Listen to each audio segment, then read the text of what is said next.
പ്രതിയെ പുറത്തേക്ക് ഇറക്കുന്ന ദൃശ്യമാണ് നമുക്ക് കാണാം. ജില്ലാ പോലീസ് മേധാവിയുണ്ട്. ജില്ലാ പോലീസ് മേധാവിയുടെ നേതൃത്വത്തിൽ റിജു ആന്റണി ദൃശ്യങ്ങൾ പ്രേക്ഷകർ കാണുകയാണ്. ഏതെങ്കിലും തരത്തിൽ അയാൾക്കൊരു വലിയ കുറ്റബോധം ഉള്ളതായി തോന്നുന്നില്ല.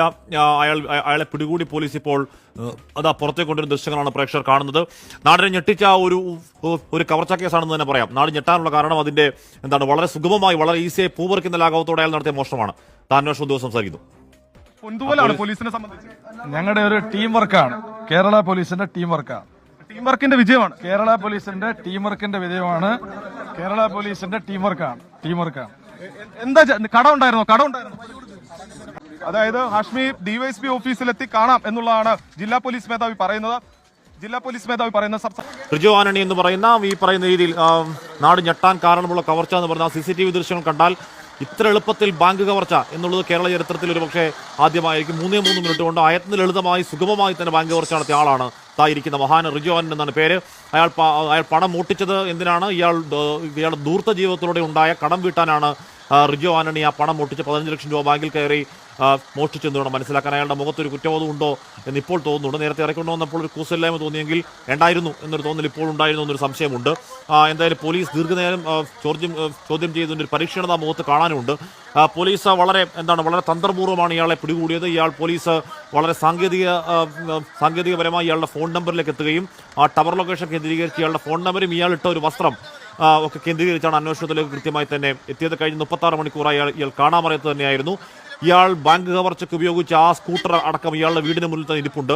അതിൽ ആ സ്കൂട്ടറിൽ ഇയാൾ നമ്പർ പ്ലേറ്റ് ഒരു വ്യാജ നമ്പർ പ്ലേറ്റ് ഫിക്സ് ചെയ്യാൻ വേണ്ടി സ്ക്രൂ ഇട്ടതിന്റെ ആ 2 ഹോൾസ് അടക്കം നേരെ സുരക്ഷ നമ്മളെ കാണിച്ചു തന്നിരുന്നു. സാഹചര്യങ്ങളാണ് ചില മനുഷ്യന്മാരെയൊക്കെ ഓരോ പ്രശ്നങ്ങൾ കൊണ്ട് എത്തിക്കണം എന്നുള്ളത് ഭയങ്കര ശരിയായിട്ടുള്ള കാര്യം തന്നെയാണ്. അതെന്താന്ന് വെച്ചാൽ ഈ മനുഷ്യന്മാരൊക്കെ ഓരോ പ്രശ്നത്തിലും പോയി ചാടുന്നത് അവരുടെ സാഹചര്യങ്ങൾ കൊണ്ട് തന്നെയാണ്.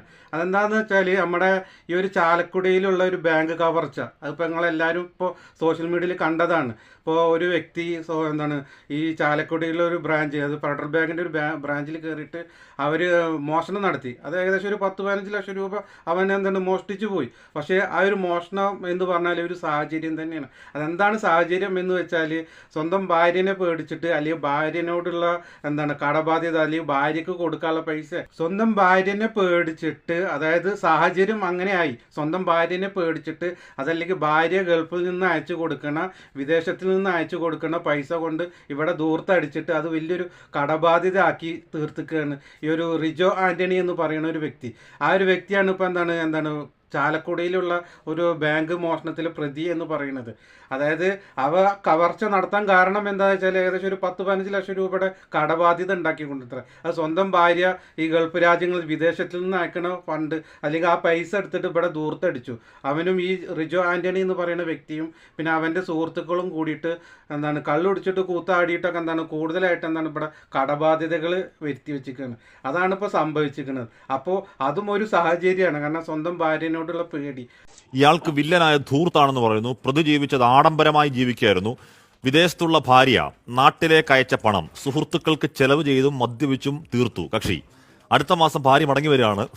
പണം നൽകാനില്ല, അത് കാരണമാണ് മോഷണം നടത്തിയെന്നൊക്കെ പറയുന്നുണ്ട്. കഷ്ടമാണ് ജിക്സ് എന്തായാലും അല്ലേ?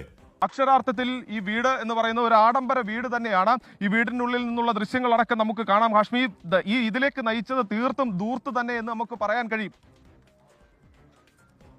കൊടിയ ദൂർത്തിൽ ജീവിച്ചിരുന്ന ആളാണ് റിജു ആന്റണി എന്ന് വേണം മനസ്സിലാക്കാൻ. ആ ദൂർത്ത് എന്ന് പറഞ്ഞാൽ ഇയാളുടെ ഭാര്യ വിദേശത്താണുള്ളത്. അവിടെ പാവം കഷ്ടപ്പെട്ട് പണിയെടുക്കുകയാണ്. കഷ്ടപ്പെട്ട് പണിയെടുത്ത് നാളെ ഒരു കാര്യത്തിന് നാട്ടിലേക്ക് ഇയാളുടെ അക്കൗണ്ടിലേക്ക് അയച്ചു കൊടുക്കുന്ന പണം എടുത്ത് ഇയാൾ പൊടിച്ചു കളയായിരുന്നു, ധൂർത്തടിക്കുകയായിരുന്നു. അത് സുഹൃത്തുക്കളുമായി മദ്യപിച്ചും അല്ലാതെയും ഒക്കെ ആ പണം അങ്ങനെ തീർത്തു കളഞ്ഞു. അടുത്ത മാസം ഭാര്യ വരുന്നു. ഭാര്യ വരുമ്പോൾ സ്വാഭാവികമായും പണം എവിടെയെന്ന് അന്വേഷണം ഉണ്ടാകും. അതിനുള്ള മറുപടി എന്നുള്ള നിലയ്ക്കാണ് ഇയാൾ ബാങ്കിലേക്ക് കടന്നു കയറി 15 ലക്ഷം രൂപ മോഷ്ടിച്ചെന്ന് വേണം മനസ്സിലാക്കാൻ. പ്രേക്ഷകർ കാണുന്നത് വീടിന് മുന്നിൽ നിന്നുള്ള ദൃശ്യങ്ങളാണ്. പോലീസ് സംഘം അവിടെയുണ്ട്.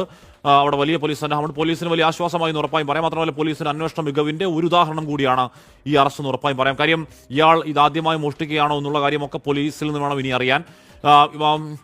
ഇയാൾ പ്രൊഫഷണൽ മോഷ്ടാവല്ല എന്ന വാദം അംഗീകരിക്കുകയാണെങ്കിൽ തന്നെയും ഇയാൾ മോഷണത്തിന് ശേഷം നടത്തിയ സമർത്ഥമായ നീക്കങ്ങൾ അയാൾ നടത്തിയിരുന്നു. ആ സമർത്ഥമായ നീക്കങ്ങളെയൊക്കെ പൊളിച്ചത് പോലീസിന്റെ വളരെ ശാസ്ത്രീയമായ അന്വേഷണമാണ്. നമ്മൾ ഇതുവരെ കാണാത്ത രീതിയിലുള്ള ഒരു അന്വേഷണ രീതി, ഒരു മോഡസ് ഓപ്പറാൻഡി അതിലുണ്ടായി എന്ന് വേണം മനസ്സിലാക്കാൻ. അത് ഇയാളുടെ ഫോൺ നമ്പറിലേക്ക് എത്താൻ ഈ പറഞ്ഞ കുറേയധികം ടവർ ലൊക്കേഷൻ എടുത്ത ടവർ ലൊക്കേഷനിലേക്ക് വന്ന കുറേയധികം നമ്പറുകളിൽ നിന്ന് ഇയാളുടെ നമ്പർ മാത്രം ട്രേസ് ഔട്ട് ചെയ്തെടുത്ത അന്വേഷണ മികവിലാണ് ഇയാൾ ഇപ്പോൾ പിടിയിലായിരിക്കുന്നത്. ഇയാളുടെ വീട്ടിൽ തന്നെയാണ് ഇയാളുള്ളത്. അല്പസമയത്തിനും ഇയാളെ പുറത്തേക്ക് ഇറക്കുമെന്ന് വേണം മനസ്സിലാക്കാൻ. ഈ വീട് ഇയാളുടെ സ്വന്തം വീട് തന്നെയാണെന്നാണ് മനസ്സിലാക്കാൻ. എന്ന് പറഞ്ഞാൽ വലിയ ഒരു മണിമാളികയാണ്, ഒരു കൊട്ടാരമാണ്. ആ കൊട്ടാരത്തിനകത്ത് ജീവിച്ചിരുന്ന ആളാണ്. ധൂർത്തിനെ തുടർന്ന് ഏറ്റവും ഒടുവിൽ അയാളുടെ ജീവിതം അഴിക്കുള്ളിലേക്കാവാൻ പോകുന്നത്. ഈ ഒരു ബാങ്ക് കവർച്ച കഴിഞ്ഞപ്പോൾ നമുക്കൊക്കെ ഓരോ സംശയം ഉണ്ടായിരുന്നു. എന്താന്ന് വെച്ചാൽ ഇത്രയും തോനെ പൈസ, അതായത് കവർച്ച നടത്തുമ്പോൾ ബാങ്കിനകത്ത് കയറി ആൾക്കാരൊക്കെ അത് നിരീക്ഷിച്ച്, അവൻ പലവട്ടം ആ ബാങ്കിൽ കയറി നിരീക്ഷിച്ച ആളാണ്. അപ്പോൾ ഈ ഒരു മോഷണം നടത്തുന്ന സമയത്ത് അതല്ലെങ്കിൽ കവർച്ച നടത്താനായിട്ട് വരുമ്പോൾ ആ ഒരു വ്യക്തി ക്യാഷ് കൗണ്ടറിൽ കയറിയിട്ട് കിട്ടുന്ന പൈസ മൊത്തം എടുത്തുകൊണ്ട് പോകും. പക്ഷേ ഇതൊരു 10-40 ലക്ഷം അല്ലെങ്കിൽ 50 ലക്ഷത്തോളം ഉണ്ട ക്യാഷ് കൗണ്ടറിൽ നിന്ന് വെറും 15 ലക്ഷം രൂപയാണ് ഇപ്പോൾ അവൻ മോഷ്ടിച്ച് വയ്ക്കുന്നത്, കവർച്ച നടത്തിക്കുന്നത്.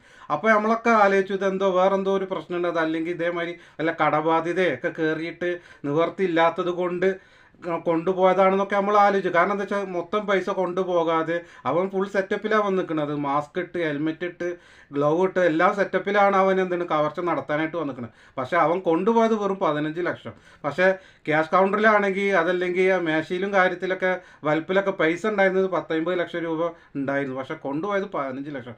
അപ്പോൾ തന്നെ എല്ലാവർക്കും ഒരു സംശയമാണ് ഇതെന്താണ് സംഭവം എന്നുള്ളത്. പക്ഷേ പോലീസ് ഇതിൻ്റെ പിന്നാലെ നടന്ന് ഓരോ നീക്കങ്ങളും അവൻ വണ്ടി കൊണ്ട് വന്ന അവൻ്റെ സ്കൂട്ടി, അതായത് ബൈക്കാണെങ്കിലും അവൻ ഇട്ടിന്ന് പലവട്ടം പല സമയങ്ങളായിട്ട് അവൻ ഡ്രസ്സ് ചേഞ്ച് ചെയ്തിരുന്നൊക്കെയാണ് പറയുന്നത്, പോലീസൊക്കെ പറയുന്നത്.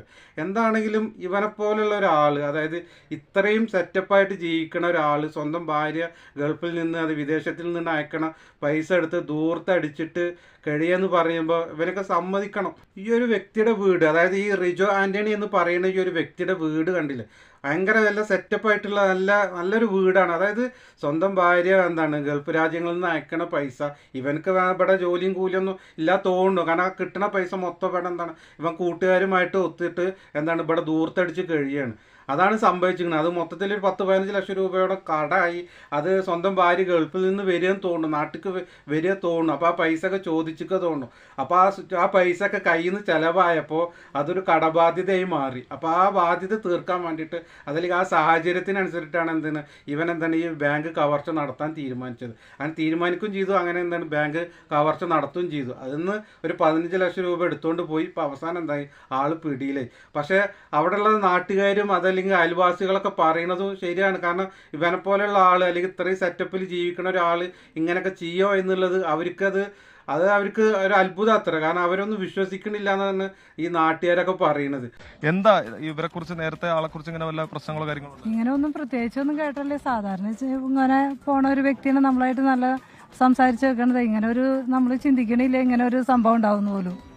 ഇതെന്തുകൊണ്ട് ഇങ്ങനെ ചെയ്തു എന്നുള്ളത് നമുക്ക് അറിയില്ല. ഇവിടെ ആരൊക്കെ ഈ വീട്ടിലുള്ളത്? അവരുടെ ഭാര്യ നേഴ്സാണ്, വിദേശത്താണ്. ഒരു മോനും ഒരു മോളാണ് ഉള്ളത്. ഇന്ന് വീട്ടിൽ കുടുംബസമ്മേളനം കൂടി ഉണ്ടായതാണ്. 2:30 ഞങ്ങളിവിടെ വന്ന് കുടുംബസമ്മേളനം കഴിഞ്ഞ് 4:30 ഇപ്പോൾ പോകുന്നതാണ്. ഇങ്ങനെ ഒരു വ്യക്തിയാണെന്ന് പറയുമ്പോൾ ഞങ്ങൾ പെട്ടെന്ന് അത് വിശ്വസിക്കാൻ സാധിക്കണില്ല ഇവിടെ ഉള്ളവർക്ക് മുഴുവൻ. നാട്ടുകാരൊക്കെ അതാണ് പറയുന്നത്. തീർച്ചയായിട്ടും ഇദ്ദേഹത്തെ പറ്റി പറയുകയാണെങ്കിൽ ഇദ്ദേഹത്തിന്റെ ശരിക്കും സ്വദേശം എന്ന് പറയുന്നത് മേലൂരാണ്. മേലൂരിൽ നിന്ന് ഇവിടെ വന്ന് താമസാക്കിയിട്ട് 2 വർഷമായിട്ടാണ് താമസാക്കിയിട്ടുള്ളൂ. ഇദ്ദേഹം ഈ പറയുന്ന രീതിയിൽ ഒരുപാട് ദൂരത്തുള്ള വ്യക്തിയാണെന്നൊന്നും പുറത്താർക്കും അറിവില്ല.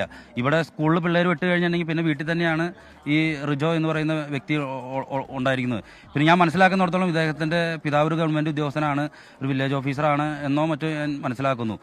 എന്തായിരുന്നാലും ഇവിടെ വന്ന് താമസാക്കിയിട്ട് 2 കൊല്ലത്തോളമാണ് ഇവിടെ താമസാക്കിയിട്ടുള്ളൂ. ഇവിടുത്തെ ഉള്ള ആളുകൾക്കും 2 മാസത്തെ കാര്യം മാത്രം, 2 വർഷത്തെ സംഗതി മാത്രമാണ് അറിയാം. എന്തായാലും ഇപ്പോൾ കിട്ടിയ പൈസ എടുത്ത് ദൂർത്തടിച്ച് അവസാനം ഇപ്പോൾ പാപ്പറായി എന്ന് പറയാം. സ്വന്തം ഭാര്യയ്ക്ക് കൊടുക്കാൻ വേണ്ടിയിട്ടാണ് ഇപ്പോൾ ഈ ഒരു മോഷണം അതിൽ ഈ കവർച്ചയൊക്കെ നടത്തി. ഇപ്പോൾ എന്താണെങ്കിലും ഈ നാണക്കെട്ട് നാറാണക്കല്ല് എടുത്തു എന്നൊക്കെ പറയില്ലേ, ആ അവസ്ഥയാണ് ഇപ്പോൾ ഈ ഒരു റിജോ ആൻ്റണി എന്ന് പറയുന്ന വ്യക്തിക്ക്. എന്തായാലും ഇനി അവനക്ക് കുറച്ചു കാലം ജയിലിൽ ഗോതമ്പുണ്ട കഴിച്ച് കിടക്കാം അവനക്ക്. അതപ്പോൾ ഉണ്ടായത്. കാരണം ഇപ്പോൾ എന്ത് പറഞ്ഞാലും 2 മക്കളുണ്ട് എന്നൊക്കെയാണ് പറയണത് ഈ വ്യക്തിക്ക്. പക്ഷെ അവരുടെയൊക്കെ അവസ്ഥ ഇനി അവർ സമൂഹത്തിൻ്റെ മുമ്പിലൊക്കെ ഇറങ്ങി നടക്കുമ്പോഴുള്ള ഒരു അവസ്ഥ എന്താണെങ്കിലും ഇവനൊക്കെ ചെയ്യണത് അല്ലെങ്കിൽ ഇവനൊക്കെ കിട്ടണ പൈസ ഇങ്ങനെ തമ്മാടിത്തരൊക്കെ കാട്ടി നടക്കുമ്പോൾ അവനെ ചുറ്റിപ്പറ്റി ജീവിക്കണ ആൾക്കാർ, അതല്ലെങ്കിൽ അവൻ്റെ ഫാമിലി അല്ലെങ്കിൽ അവൻ്റെ ഭാര്യ അതേമാതിരി അവൻ്റെ മക്കളൊക്കെ ഇപ്പം നാട്ടുകാരുടെ മുമ്പിൽ അല്ലെങ്കിൽ ആൾക്കാരൊക്കെ മുമ്പിൽ നാണം കെട്ടു. അതന്നെ ഇപ്പം ഉണ്ടായത്. ഇപ്പോൾ അവസാനം